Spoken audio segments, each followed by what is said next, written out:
How was this week? Yeah, it was good.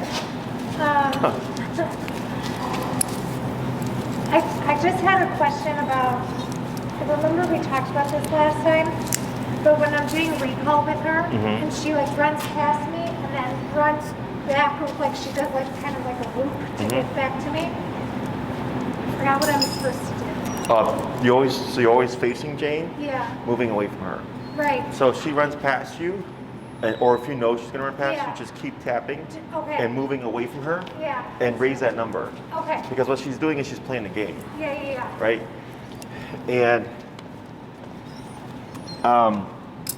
once you hit a higher number, she's going to make direct recalls to you. Okay. Okay, because she shouldn't be doing all that zooming around. Yeah. But like if you know, like let's say you can tell the difference when she's gonna run and just bypass you can kick in with the tapping and already start moving away from her. Okay. So if she's running towards you and you can tell, Yeah. right away keep moving and start tapping and bumping it until she starts to just curve straight to you. If she keeps, passing and running in circles, just keep going up, okay? And at this point, you can go up more quickly. You don't have to do incrementally. Okay. Like you can do, 20, 30, 40, 50, until she's like, oh shit, 50. Yeah. And she runs straight to you, Okay. Anything else? That was really it. Okay. How's she doing with everything else? Yeah, I mean, she's pretty good. My sister even commented how much more she gets calmer quicker when we're like going to her house or something. So, yeah. Good. So what we'll do here is, did you try doing the ball stuff again? No, I didn't do that yet. Okay. What did you want to work on today? Just more of like advancing of the obedience stuff? Yeah, I mean, I guess it's, more of what we were doing last time. Sure. So what we do is I think we've covered,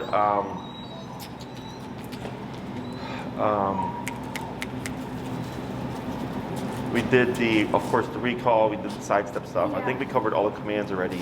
Yeah. I think last week we started working with the sit and the down with the ball, and then we added the second phase of the recall, okay? Yeah. Did we do the heal, the recall, and the stay together? I don't think so. Okay, so then I'm gonna show you how to do that, okay? Okay. So what we do here is start blending things together, where to build her reliability, we start transitioning to the long leash, okay? So if you keep everything on the short leash, she'll be great on the short leash, and then once you take it off, or once you put her on the long leash, it's gonna be terrible. So we start to slowly just transition everything over to the long leash to build to off leash reliability, okay? Now getting to off leash reliability is just about time. Yeah. Just time and practice, okay? So the only command that has to be off leash reliable is the recall, okay? Everything else is kind of like if you would like to. So if you would take her to the park and play ball with her off leash and stuff like that, it's nice because you can do all these, practice all these things, and build to it over time. Hey.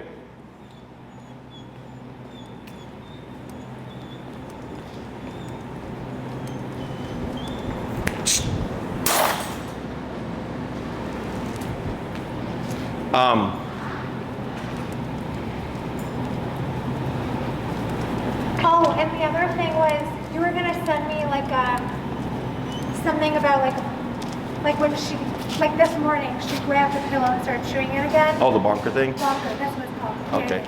You'll have to, I'll forget. Yeah. I'm booked till 8 today. Yeah. So by the time I'm done, I already forgotten all that stuff. So you'll have to email me that. I forgot about it too until she did something wrong. Yeah. So, but the bonker is simply just a rolled up towel. Okay. You just take rubber bands or hair bands to keep its shape. I always suggest that people make 2 or 3 of them. Yeah. And when you don't have the collar on her, it's still a means of correction. Yeah. That's physical, right? Because if you do a can of pennies, if you do the water bottle and all that stuff, it doesn't work because it means nothing to the dog. There has to be some kind of physical aversive to things you don't want her to do. Okay. So in the videos I would send you is how to make one, how to use one, and our trainer actively using one, so you can see just like, oh wow, like he really does like bonk that dog. Yeah. Okay. Right. And like her there, that's a cashew. Her owners were struggling for a bit because everybody has a natural inhibition to confrontational methods, okay? Because they feel like, oh, I'm hitting my dog or I'm hurting my dog, right? I tell them it's all psychological because dogs just bite each other. Right. they don't care, right? So like that's why here, this dog didn't want to go in the kennel. Yeah. That's all it was, right? So once you understand dogs for dogs, it's easy to just correct them because they're the same way with humans. But because it's their dog, you know, there's a emotional attachment, you know, feelings and all that stuff. Yeah. And just, of course, like the thoughts of abuse and everything like that. Yeah. So they kept struggling, and I kept telling them, bonker, bonker, bonker. Then finally, the gentleman came back, and he's like, holy shit. Like, it's a huge difference now. Yeah. Because they finally committed to, like, we need to correct you, like you need to be corrected, as opposed to how we think you need to be corrected. That's very different. So in the beginning, if you find yourself not getting results, it's because you're probably holding back or not doing it correctly. Okay. Okay. So that's why I send that third video. Sure. Because you see him. It's a little puppy. It's like a 4 to 6 month old puppy. Yeah. And is jumping on him, and he just boom, very forcefully corrects the dog. But then it stops. And then the puppy still comes back, and he's petting the puppy, and he's feeding the puppy and stuff. But you see the change in the puppy's behavior is drastic. Okay. Because he's like, I'm not going to play any games. I'm going to just get this point across right now. Okay. Okay. So, any other questions? That was it. So what we're going to do here is I'm going to show you how to start blending the heel, the recall, and the stay. What we'll start off with is I'm going to hold Jane. I'll have you go to the end of the leash, and you're going to do your recall like normal, okay? And you want to hold the end as well. Oh, I want to hold the end. Okay. Let's sit over here. And what's your number currently set at? It's at 18. Okay. Whenever you're ready. Jane, come. Good. Good girl. Now wait. Okay. Now what you're going to do here is take 2 steps back. Right. Another step back. Tap. Right. And you're going to tap until she goes into a sitting position. Tap. Tap. There you go. Now what you're going to do, wait. Tap. Tap. Right. Wait a moment. Is now give her the stay. Stay. Now you're going to shorten your leash here. Yeah. You're going to grab higher because you want to anticipate that she's going to make a mistake. And you're going to pivot out with that left leg because she's on your right side. So pivot out. Towards her. Like that. Good. Up. Tap. Right. So if she gets up, you want to stop her. Up. Tap. Okay. Now take a step back. Good. So when you do this, you want to assume that Jane is going to make a mistake. Okay? So by assuming tap, tap, and you want to do up and away from you. So you see how she got closer to you? Yeah. So now she's thinking the tap needs to get next to you, and you're trying to keep her away from you. Okay? So when you do the up tension, it's up and pulling away from you to prevent her from doing this. Okay? So go ahead and pivot to face her. Okay? Now take a step back. Good. Up. Right. Tap. And then pivot to face her. Take a step back. There you go. Now start to walk side to side. Good. And then come the other way. Good. Now back to her side. Praise. Good girl. Good girl. Good girl. Good. Now you're going to step away again. Good. And start to walk around.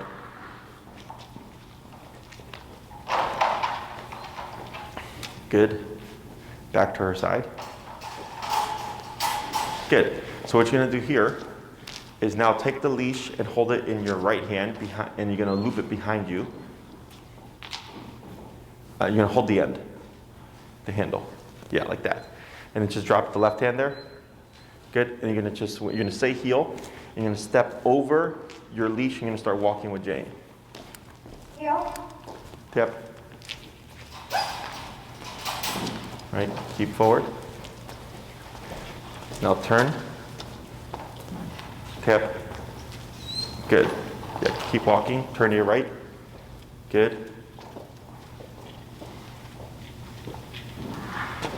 And turn again.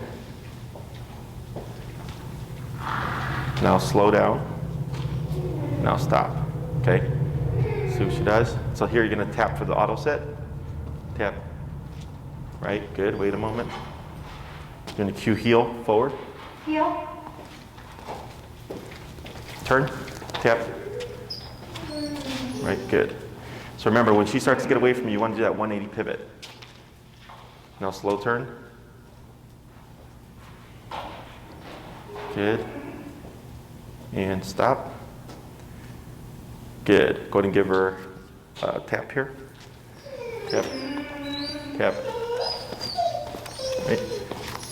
So you're going to grab the leash closer to her collar, and you're going to tap and pull to your left.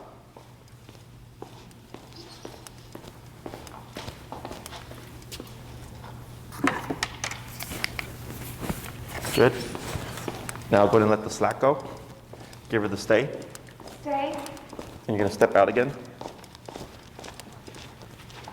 you're going to start to walk around.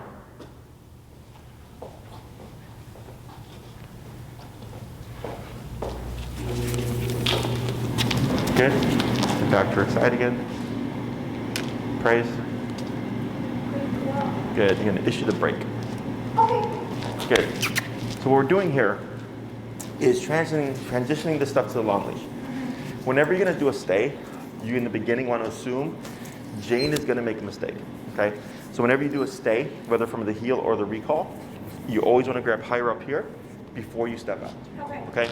So because if you have it at the end of the leash there and you move and she starts to move towards you again, you're trying to prevent that from happening. So then you're scrambling for the leash.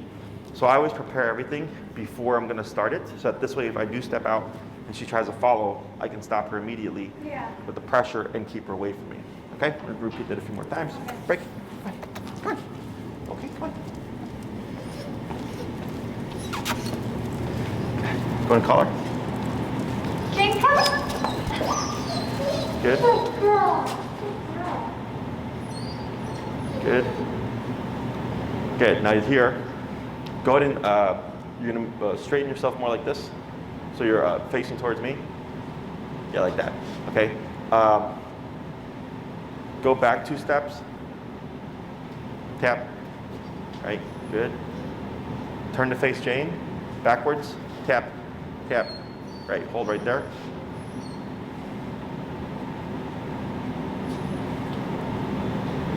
Okay. Now here, turn to face her and go to your left 2 steps. Tap, tap. Good. Wait a moment. Good. Give a little praise here. Good. You're going to give her the stay. Stay. And you're going to step out with the leg away from her. Right. Then start to walk around.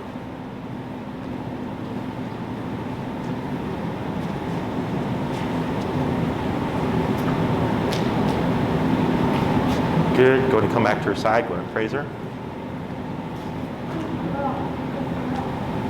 Okay. Going to step out. Walk around.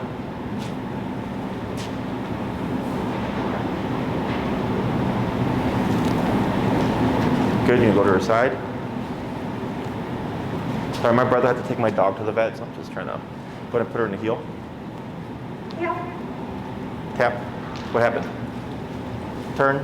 Tap. I mean, I'm going to bring them back on Monday anyways. Unless they took Poncho. Yeah, keep forward, tap.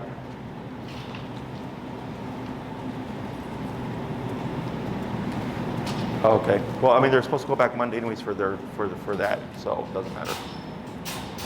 All right. All right, cool. Thanks. Good. Now here you're going to pivot. Right? To your right. There you go. Good. Tap. Tap. Good. Now try a crossover turn. All right. Good.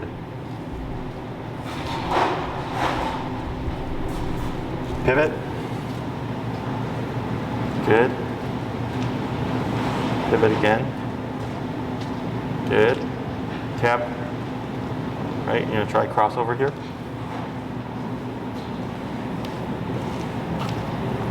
Good. Slow to a stop. Tap. Good. Wait a moment. Tap. Now here, turn to your left. Turn to your left. Yep. Forward. Tap. Keep forward. Move forward. No. Turn like that and then forward. Tap. Move. Yep. There you go. So what you're trying to do here is keep her to that left side, okay? So when you tap her, tap here. Yep. Good. And then, so here, we don't need this, right? We want her to sit up. Yeah. When you tap, if you see her go to the wrong side, if you can't limit her, then you just move and start tapping to bring her back to your left side. So you're trying to teach her to always favor that. Okay, so tap here. Tap. Tap. Tap. Tap. Tap. Right there. Okay, wait a moment. Good. So see how she corrected, but she kept to the left? Yeah. That's exactly what I'm looking for, okay? So we're trying to teach her, don't lay down. When we're in heel, it's always auto sit, okay? But on the last one, when you tapped her, she got confused, and because we have nothing in her hands now. Right. She has more options, okay? Now, we can either limit her options so that we can either step on the leash, right? So like right now, like if you stepped on your leash right there, right? You're limiting how far she can go, Yeah. okay? Or if I tap her and she goes to the wrong side, I immediately move. So if she's going to my right, if I turn like this, she's back to my left and I tap to bring her back to my left, okay? The reason why I do it this way is you can use the leash to give her directional pressure. We've done that before, right? But as we progress, remember, the more you add leash pressure, the more she becomes dependent on it, Right. okay? Is we're getting her to figure out solely through remote collar. You're learning to figure out how do I make my dog respond solely through remote collar. And lastly, it's going to make her more likely to go into flight. Because she's gonna go, this is stupid, I'm gonna run now, right? So I always push this stuff because I want the dog to try to run so that I can teach them running is not an option. You always want to eliminate flight as a response, okay? So the dog goes, all right, if anything, just get closer to you, right? If the dog ever makes a mistake to the remotes when they're off leash, I want it to be, run back to my owner, okay? So this way in an emergency situation, if you remote them, she doesn't know how to think clearly, she's gonna just assume, run to my owner, right?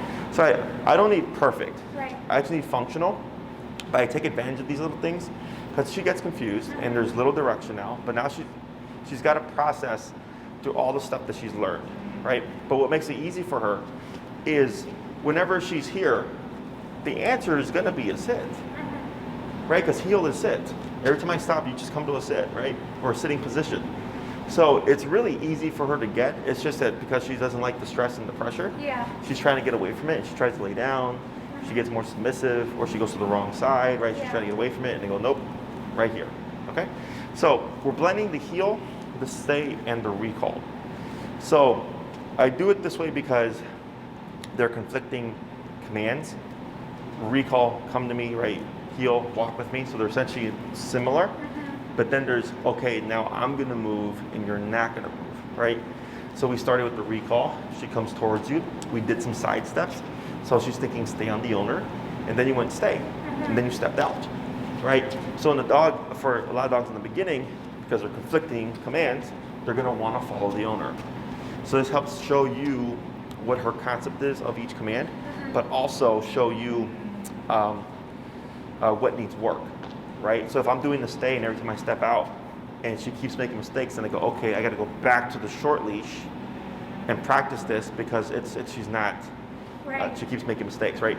So whenever we go to a long leash and I see a dog consistently struggle with a certain behavior, you always go back to the short leash because that gives you the immediate control, okay? Then we drill it, do that for a week or so, then go back to the long leash and try to transition from there, okay?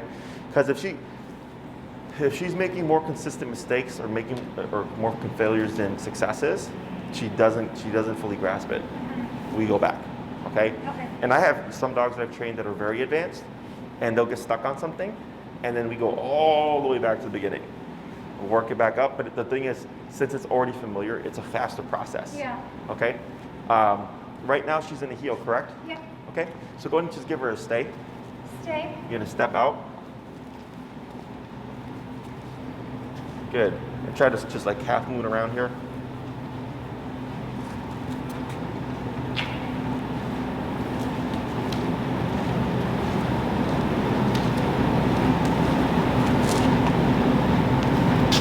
Good. You're gonna come in, give her a lot of praise. Good girl. That was so good. Good girl. You're gonna step out, she should stay put.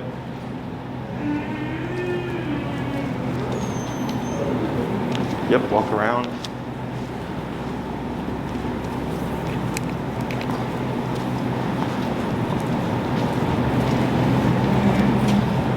Now the one thing I don't do, and you're gonna go back to her side, is do that not heel, that recall from stay. Okay. Do you remember, I think I explained it. Do you know why? No. Do you remember when we did the sit downs? Yeah. She started to assume. Yeah. What was she assuming? So you don't want to do the recall from stay because then she'll assume that the recall is only after a stay. Right.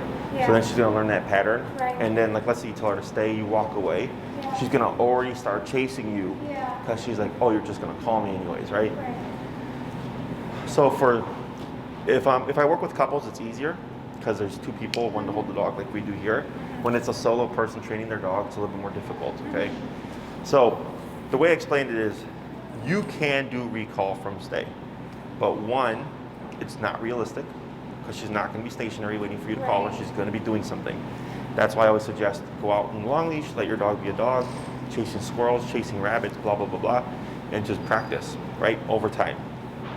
But some people, some people's dogs don't have prey drive, or they don't have any interest in dogs, or they're not dog social or whatever. So they have to like make it happen, right? So then I'm like, okay, well, in your case, you have to do recall from stay.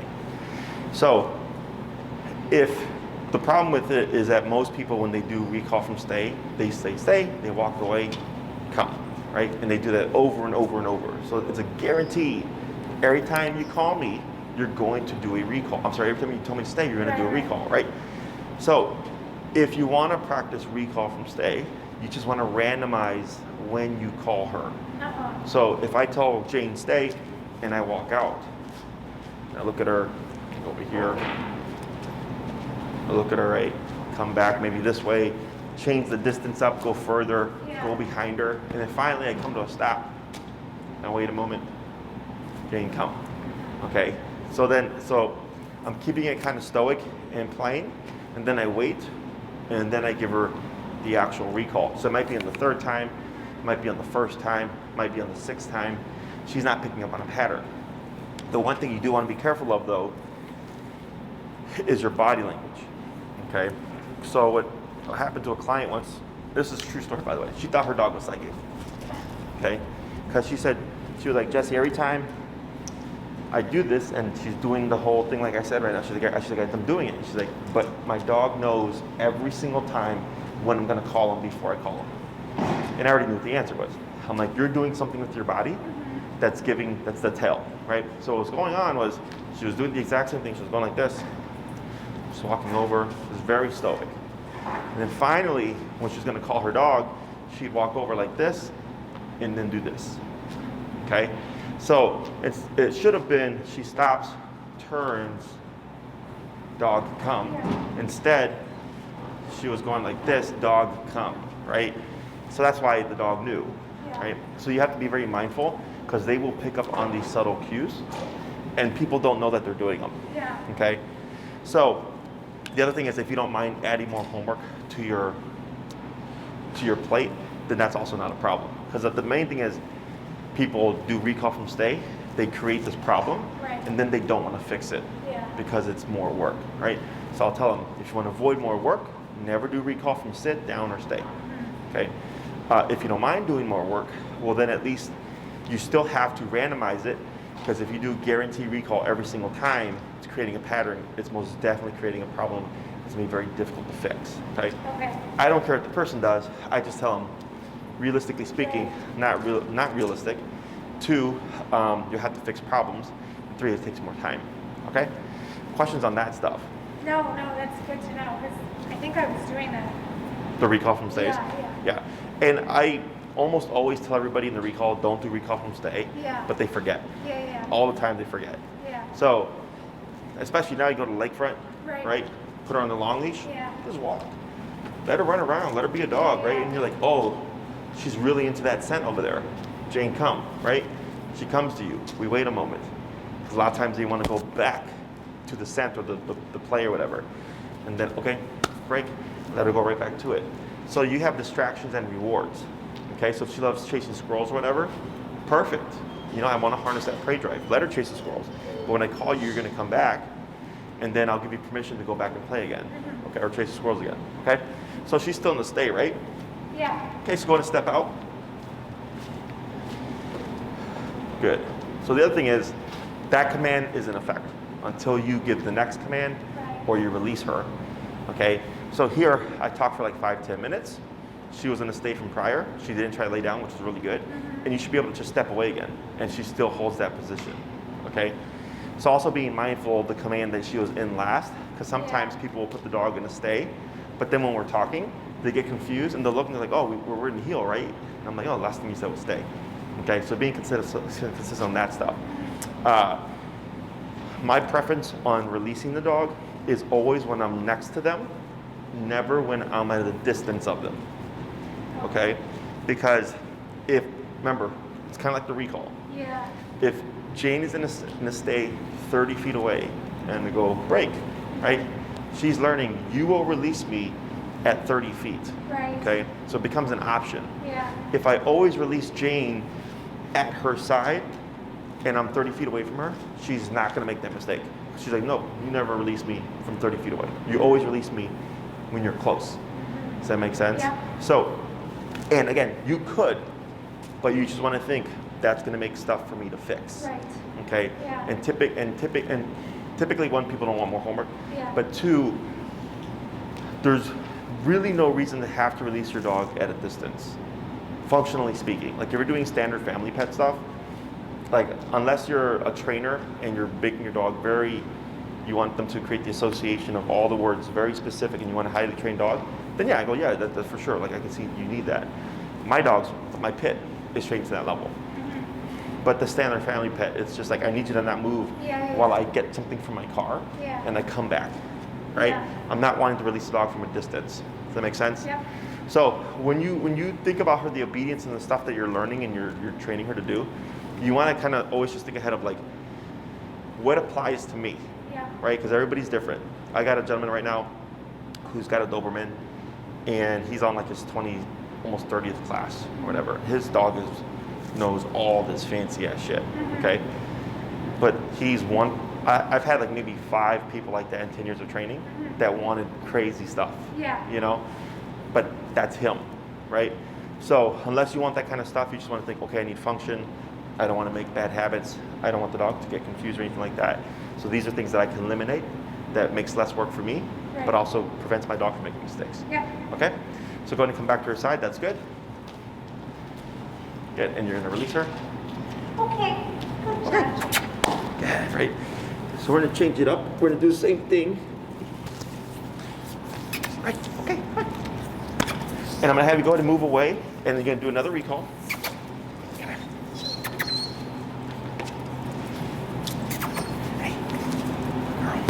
Go ahead and call her. Jane, come.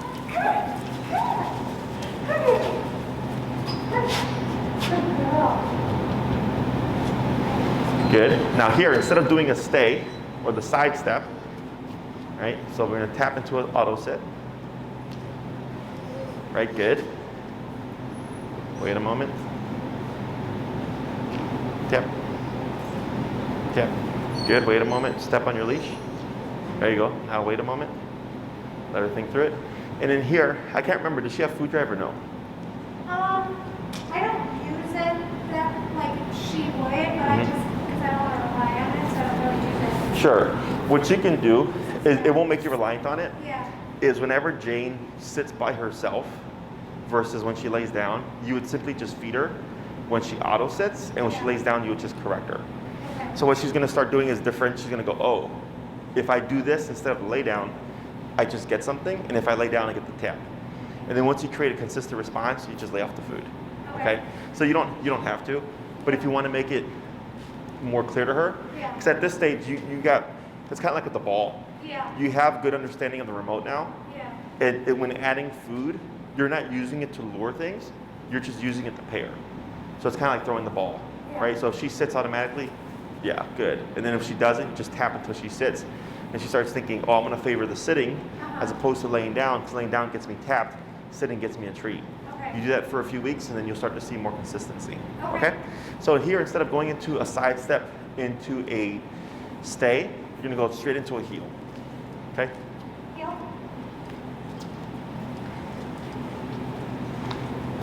Now go ahead and pivot. Tap. Good. And step over the leash so it's on your right side.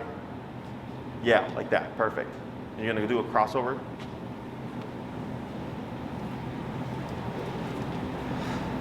Good. Tap forward. Now turn. Yep. Good. Tap. Good. Get ready for another pivot. Okay. Now slow down here. Then stop. Okay. Tap. Right. So then I'll turn to your turn. So she's on your left and move. Tap. Move away. Yeah, walk away from her. There you go. Turn, there you go. Now slow down, stop. Okay, right there. Good. Wait a moment. Good. Okay. So when you're in heel, the movement away is always going to be like this. Okay. So recall is this. Heel is this. Okay. So when she went to your right side like this, all you need to do is this and go back that way. Okay. Because now she would have been back on your left. Yeah. Okay. But your movement is still away from her. And then what you're trying to teach Jane is how to correct the heel position from a distance. Okay. Because when you've had the short leash, it was easy, just 6 feet, right? But now she has up to 30 feet. So if you're at the park and you tap her, she might go that way, but she might keep going because she has the space, right? Here she's limited by a wall. So if you tap Jane and she goes to your right and starts running, you simply pivot and start tapping and go back this way. But for Jane, even though she's running that way, when she gets corrected, she's seeing your left side. Okay, so this makes it easier for her to correct. If Jane runs that way and you're tapping like this, she sees your right side. Yeah. It's harder for her to go from over there to over here Yeah. because she has to go around. Okay, so instead, if I see that happen, I just pivot. Now she sees my left. I keep tapping and moving away until I draw her to my side. Okay. Okay, so the reason why you want to keep your movement is you're trying to teach her how to fix the command. Okay, most people tend to stop, and she needs a reference point. So if she's being tapped and she goes like this, like what am I supposed to do? And she sees her left side, she's going to want to run to it, right? And at some point, that leash is going to get taut because you're going away from each other, which is going to apply pressure to lead her back. In the beginning, if you want to make it easier, you can also just cut the leash in half, right? Where you would just shorten it, and then maybe it's only 15 feet to make it easier for both you and her. And then once you get comfortable enough, you let the whole slack go. The reason why we go from the right leash, we want it around us, is if you hold it here, you have the leash clipped to her, then you have the leash in your hand down the middle. So now you have two leashes down the middle, right? It clutters the dog's legs. If I bring the leash over here, and the leash is coming behind me, there's only one leash going down the middle. Does that make sense? Because you'll start to see that the dogs sometimes, with the two leashes, they'll walk like this, and then they start to slow down because it's weird to them. So then I take the other one in around my side, leaving one leash, which is easier for them to walk over. Okay? When you're doing this, we're trying to get Jane to be as tight to that left leg as possible. So remember the correctional turn? Where if Jane got ahead of you, you would just do this, right? So that still applies. Yeah. Your pivot, and you did the pivot correctly, and your crossover, which you also did correctly, like this, all that stuff stays the same. The only thing that's changing is the length of your leash. So now she has 30 feet to get away. So the ideal position is no more than 6 inches away from me. Okay. When it comes to being behind you, same thing, a pocket of 6 inches. Okay. Here earlier, she was like 1.5 feet away. So with her being this far, you would just do the same thing. You would just turn and start tapping and keep going the opposite way. And what you probably see is she might come here, which is that happens, you would just do this. Now she's back here again. So you're always thinking to yourself, what do I need to do to get Jane back to my left side, okay? So we're gonna try that healing exercise again, but this time when I say turn, you're gonna make that abrupt, pivotal turn instead of the rounded turn, okay? Go ahead and go into heel. Now turn, tap. There you go, right there, better. Better. Try crossover. Right, go ahead and speed up. Tap. Right, good. Better. Crossover again. Good, speed up. Tap. Right, turn. Tap. Tap. Right, see how she came in right there? Yeah. Good. Now slow turn. Good, speed up. Tap. Good, there you go. Better.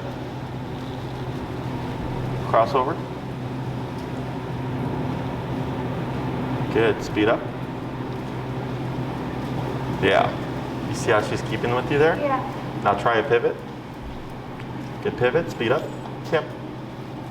There. Slow down. Good. Crossover. Slow down. And stop. Right. Tap the yellow sit. Tap. Right. So turn to your right, forward, tap, tap, tap. Just like that. That was perfect. Good job. You're gonna turn again. Right. Tap. Now slow to stop here. Right there. Good. Okay. That was really good. Yep. Forward. Good. All right. Slow to stop. Wait a moment. Now here, go ahead and step on your leash a little bit. There you go. Tap. Tap. Tap. Tap. Tap. Right there. Wait a moment. Good. So there, we were proactive. Because 2 times in a row, she went to the wrong side, and you were good. You turned, got her back to the left, you tapped, brought her back to the hip, okay? Here, I go, okay, 3rd time now, I'm gonna add a little help by limiting her range of motion, but giving her enough slack to actually sit up, okay? So after you did a couple of the correctional pivots, you started to see Jane, when you tapped her, speed up. Yeah. Right? And did you see where you're coming this way, and when you tapped, she came in like this? Yeah. Yes. That's what we want to see. Yeah. E-collar, when we're in this position, or in this command, means come closer to the hip, okay? On one of them, you tapped, and it pushed her away from you. That's part of the process. That's what I said earlier. Like, we do this with the intention of confusing or panicking the dog. Then we keep the pressure on, and the dog goes, okay, running or getting confused didn't work. What happens if I run back to the hip? Disappears. So that's why once she tried that and you tapped her, she was like, oh, this is what I'm supposed to do. Okay. Questions on any of that stuff? No. So we're gonna do a little bit more. One thing that we can add in is what I call the turn to nowhere. So for a dog, like for the crossover, they see you because you're obviously going over them, right? Yeah. In the pivot, we do this.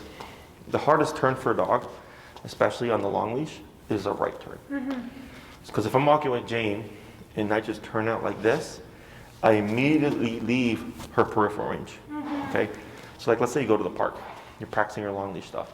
What I'll do is I'm walking with her, I'll just randomly turn out like this as I'm walking at a brisk pace to force separation. Because she's not going to see it, it's too quick. So she's walking, all of a sudden I go out of here, she keeps going tap, tap, tap, tap, what's going on? Oh, he's going that way now, right? So kind of like the first day when we did those correctional pivots, you were just turning, there was no warning, because she was not paying attention. Right. Here, we do this, and it's technically unfair to the dog to do these turns, but I do it for that reason, right? I do it because I know they're going to not follow most likely, and it gives me the opportunity to force distance and use the remote to get the dog to close it. Okay? Okay. So we're gonna try that. So it's gonna be like this. When you're walking with Jane, you can hug to the left to give you space to turn. And as you're walking, you're just gonna do this. Just move like this. Okay. Okay?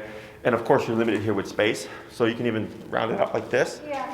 But you're gonna go to the right, and the moment you go to the right, and you see Jane not following, you're gonna start tapping to bring her back to your side. Okay. Okay? So go ahead and I'll have you pop her in the heel, Okay. circle around and come back this way. Heel.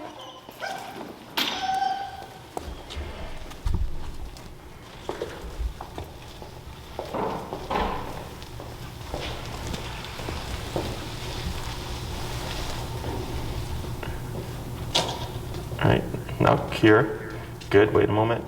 Tap for the, tap, tap. Good, tap. All right, wait a moment. Tap, tap. Good, wait a moment. Tap.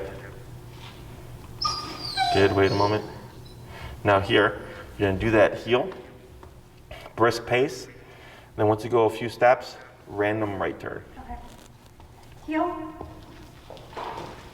There, turn, tap, tap, tap, tap. Good. Right turn, tap. There you go. Tap. There you go. Now try a crossover here. Yep. Keep hovering through. Right. You're gonna try another crossover. Good, and you're gonna hug towards me as you're walking. Yep. And then you can do a random right turn. Tap. Right turn. Tap. Good. And get ready for a crossover. Good. Forward, yep. Turn your right, tap. There you go. Good. Tap. Yep. Get ready for a crossover. There you go. Yeah, power through. Good. Now slow walk, but keep forward. Good. Slower. And stop. Tap. Right, good move. Yep, forward. Yep, good move.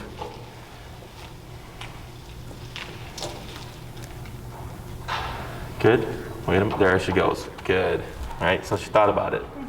So there, the reason why we do the turn away and then we do crossovers is because when you start to move away from them and you tap, they tend to overshoot and kind of overcompensate. So to fix this problem, we turn into them. Okay, so when they land, they start landing more next to us as opposed to trying to cross in like this. So like over here, Yeah. when you kind of like were struggling there, Yeah. it's because she went up a little bit too much. Yeah. So that's where cutting in helps to fix that problem. So with obedience and remote collar, the more we teach, the more problems we create.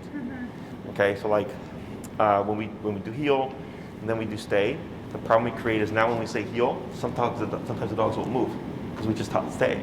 So then they hang back. So we got to fix that problem. Okay, when we teach the sits and the downs, now when I come to a stop, when the dog auto sits, sometimes they auto down. Now I got to fix that problem, right? So same thing here. When you're turning away from her randomly and you tap her, she's like, oh, I got to catch up, and she runs up to you too fast, and she overcompensates. So then we got to fix that problem by turning into her to push her off the body. Okay, so there's a pocket. So there's such a thing as too close, Yeah. right? If you're walking with your dog and you're like stumbling and stuff, that's too close, right? So we want a nice balance of close and tight to my hip, but not too close that I'm struggling to turn around you. Okay? Go ahead and give her a stay here, Stay. and go ahead and move away.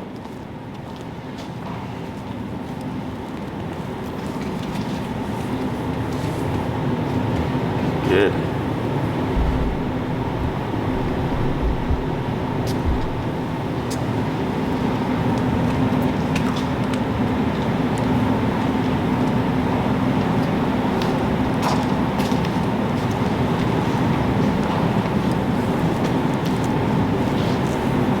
Good.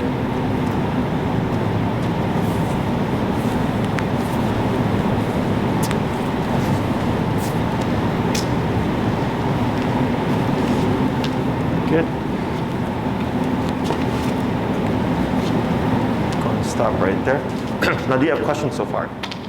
No. So do you see how like you would take this now and make a bigger session, Yeah. right? So like when you go to the park, if you let her be free to do Right. recall, when you do the recall, you have the side steps. You can go into a stay, you can go into a heel, Yeah. or you can do recall into side steps into stay, into heel, into release, or recall into heel, into stay. Yeah. You start to put the commands in different places so she doesn't pick up a pattern. Because if you'd always do recall, side step, stay, heel, Right. she's gonna pick up that pattern, right? So once I get these 3 commands, I like to go and start practicing them together outside. Yeah. And you can even do long leash heel, get on the lakefront. You let her be a dog for a bit.